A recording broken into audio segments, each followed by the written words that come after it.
Hey all, welcome back one more time. This is going to be my last video for this week. It is also going to be the first custom indicator that I've shown y'all. A custom indicator means it doesn't come stock with MetaTrader. It is called value charts. Before we get going, I didn't code this, I didn't write this, I didn't do anything with this. It's just one of the indicators that I really like to use. It again is for overbought and oversold, but the reason I like it is because it does not use any of the formulas to figure out overbought and oversold that things like stochastics do or RSI does. So if you put the two together, they complement each other very well. It can be used again on a trending market or a ranging market for reversals, or if you're trading with the trend. I did attach the file as a RAR file. Since it is a custom indicator, you'll need to drop it into your indicators folder in your MT4 installation. If you don't know how to do that, I think if you look over on the forums in the MT4 section, there's a walkthrough on how to add custom indicators. But is what we're going to look for is something that says CHT value chart version 2.5.3. You just want to simply select it. You can drag it on or double click it. And what's going to come up, we'll go to the common tab first. You don't need allow DLL imports on there, so if it's checked, you can uncheck it. Let's go over to inputs. Now, one of the things I like about this one does give you an audible alert when levels are hit. One of the things I don't like about it is it will slow your computer down. How do we deal with that? VC bars to check, drop that to 100. That tells it it's going to check back. It was set to check back 500 bars. We're going to do 100 bars back. Now, VC display chart we want to be true. Use dynamic support resist levels. We're going to turn to false. Now, next what we want to look at, this one, like I mentioned, gives an alert, so we want to set where the alert is. 8.0 is a good starting position, then negative 8.0. So overbought will be 8.0, VC oversold will be negative 8.0. The rest of it just depends on your colors and preference. You can leave it as is, it'll probably work fine. If we go over to colors here, ignore everything. Levels, it has 6, 8, 10, and 12. Again, you can leave that as is till you get used to the indicator and remove them as necessary. Once we click OK and add it, you're going to see it down here at the bottom. I like it also because if you now notice, this is not an oscillator. It's nice little candlesticks, easy to read. The way we have it set up now is anytime a value chart candle goes above 8, you will get an alert, or below 8, you'll get an alert. That is the level you're looking at on a 5-minute chart for overbought, oversold. It's a really good indicator, like I said, because it uses different formulas than RSI and I can't say it, than stock. Again, same principle. If you're trading on a trend, what you would be looking for, let me close this and get the crosshairs up. So we got a trend here, as we can see, consolidation, trend, and now we're consolidating out a bit. Okay, so let's take a look here. We're looking for, here's our trend as it starts down. Again, these are the EMAs that I've shown in other videos. If you haven't watched the EMA videos, I'd suggest go watch the EMA videos, then come back to this video so you'll understand what I'm talking about.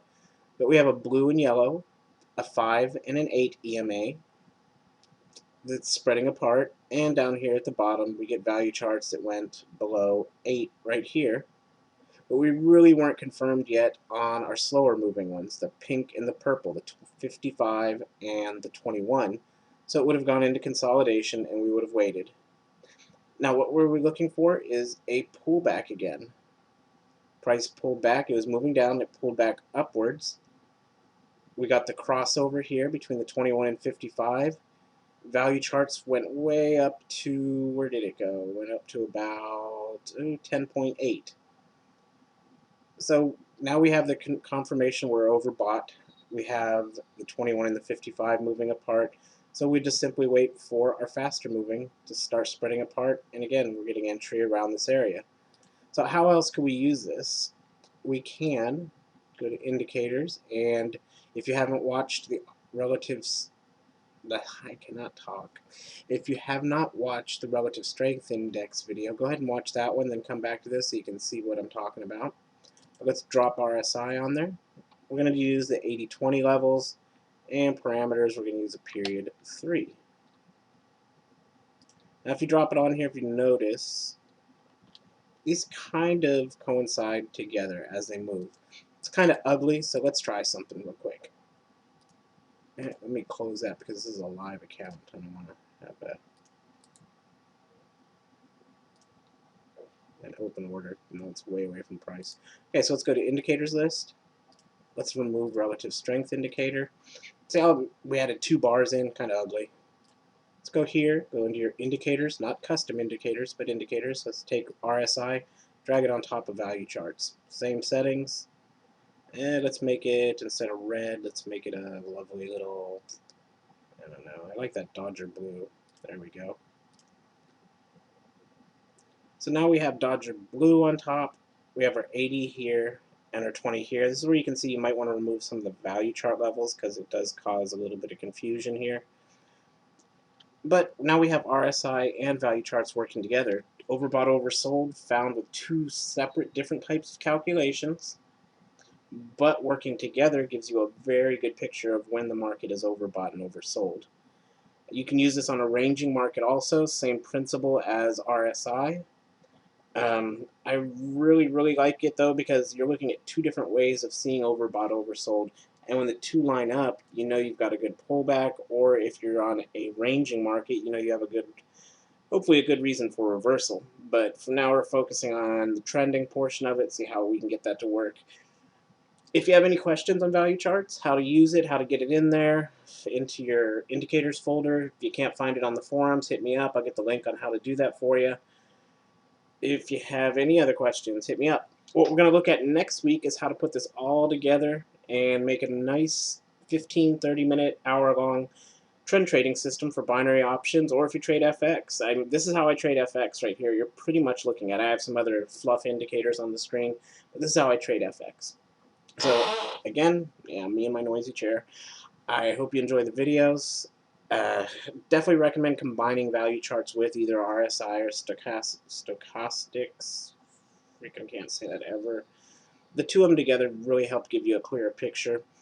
It's all about creating confluence when you're trading as a technical indicator. If you're a price action indicator, a price action trader, you really won't be needing all these indicators. But I'm a technical trader, so what I'm trying to show is how to eventually, which hopefully next week we'll be getting into it, is how to set up a nice technical trading system. And as you can see, I mean, this is a not too difficult a way to trade. Once you get the hang of it and you feel the flow of the market, you're looking at a nice, easy way to trade. So again, any questions, hit me up on the forums, ask questions. Don't ask, you don't learn. Hope you enjoyed the video, and we'll see you next week when we start putting this all together to create a nice little trend trading system. It'll be usable, 15 minutes kind of risky, 30 minutes great, hour is good also. I really recommend it as a 30-minute trading system for binary options. Yeah, rack up some nice winnings for you, and you'd be trading it off a 5-minute chart. I hope you have a great day and enjoy your weekend. This is going to be the last video for this week.